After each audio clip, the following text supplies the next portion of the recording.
Thank you. As chair of the Remuneration Committee, my role today is to talk to you about two things. Firstly, to talk through the remuneration report that's in the paperwork that you already have. And then secondly, to touch on where we are with the gender pay gap. So let me take those in turn. As we flagged in last year's report, the significant changes in interest rates and inflation changed the context for salaries in 2022. Now, there are two reasons why we always need to ensure that our salaries are set correctly and are competitive. Firstly, we need to make sure that our team are adequately rewarded for what they do, since it's people who drive everything that happens within the society. And secondly, we must have a salary structure that enables us to attract the right talent, to continue to sustainably drive the society for the future. And this is why in 2022, we chose to give a 7% salary increase to everybody. On top of this, we also made increases in frontline member representative roles, so the starting salary is now £19,367. On the basis of an annual review of every person's salary using an external industry benchmarking tool, there were further increases made where that indicated. Now, we continue to monitor all of these, and you can expect further increases and exactly the same process in the coming year as we look to continue to support their team and all of their work for the society. Additionally, the hard work over the last few years came home in the financials this year with standout results, as you've seen. And this is why we were able to pay the maximum team bonus of £1,500 for each individual, plus an individual performance contribution of 5 to 20% of salary. Now, whilst normally bonuses paid after the accounts have been put to bed, we were able to accelerate £1,000 of this to before Christmas in the light of the cost of living pressures and the heating challenges that everyone was facing at that time. Our leaders always carry a heavy burden, and this is recognised in the executive remuneration scheme, which is paid out individually based on each person's performance against their objectives. In 2022, this paid out in the upper third of the range, with the numbers that you can see in the report. Now, those of you with eagle eyes will have spotted in the notes on the table a little part about deferred bonus. This is a requirement for financial services organisations in order to encourage senior leaders to make decisions that not only deliver within the year, but sustainably over time. So a proportion of each year's bonus from the executive bonus scheme is paid out over the subsequent 2 years, and it can be clawed back if it's shown that somebody has made decisions that were not in the long-term interests of the organisation.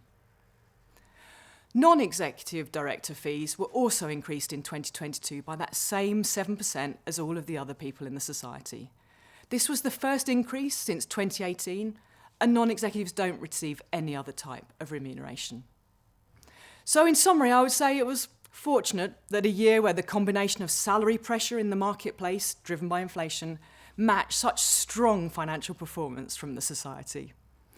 This made balancing the needs of the different stakeholders much easier, even when the external environment was very turbulent. Now, looking ahead, we are very alive to the fact that inflationary pressures have not disappeared. So we'll be continuing to monitor them very actively and will make timely decisions just as we did last year. So now I'd like to move on to the gender pay gap. The Remuneration Committee is delegated by the board to review the detail of the work that goes on to deliver the progress that we have committed to make in this area. The results are reported to you as members and also to the Treasury of His Majesty's Government, as Saffron is signed up to the Women in Finance Charter to make the financial services sector better in this area. But let me clarify right up front. There's no issue on equal pay. So in the event that we have a man and a woman doing the same role, they'll be paid the same amount. The challenge comes in the fact that in the majority of organisations, and certainly the huge majority of organisations in financial services, the reality is a lot of the senior people are male and a lot of the more junior people are female. And that creates an imbalance in the amount of money that they take home because they do different roles. And this is why the gender pay gap is a measure that's very difficult to change in the short term. Because it requires us to build up the talent pipeline, to bring more women through to positions of senior leadership across all of the industry so that we start to see that ratio change. So for the Saffron, the gender pay gap has not moved in the last year. This reflects that whilst we've made some changes in the non-executive side of the team, these are not actually in the higher remunerated area, and it will take more changes in the executive organisation to start to see that ratio change. And that depends on us finding and attracting the right people with the right skills when those roles come up. Now, I can reassure you this is an area we give a lot of attention to as we track the action plan. The current reality is that Saffron is directly comparable to the average of the rest of the financial services sector.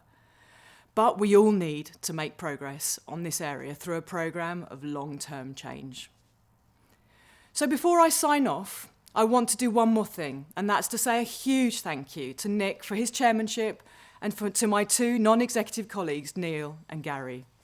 The three of them have been with the Society for 9 years and seen it through thick and thin. And as you can see from these current results, they leave it in good health and well poised for the next chapter.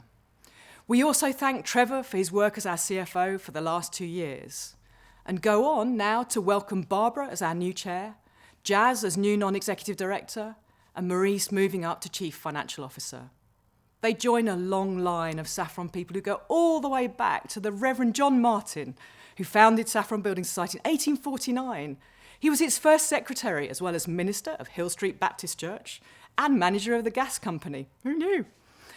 So as with all of the team and the board, those who've joined over the last year are deeply committed to ensuring the sustainable and long-term success of the Society for all of you, its members. So thank you, Nick, and back to you.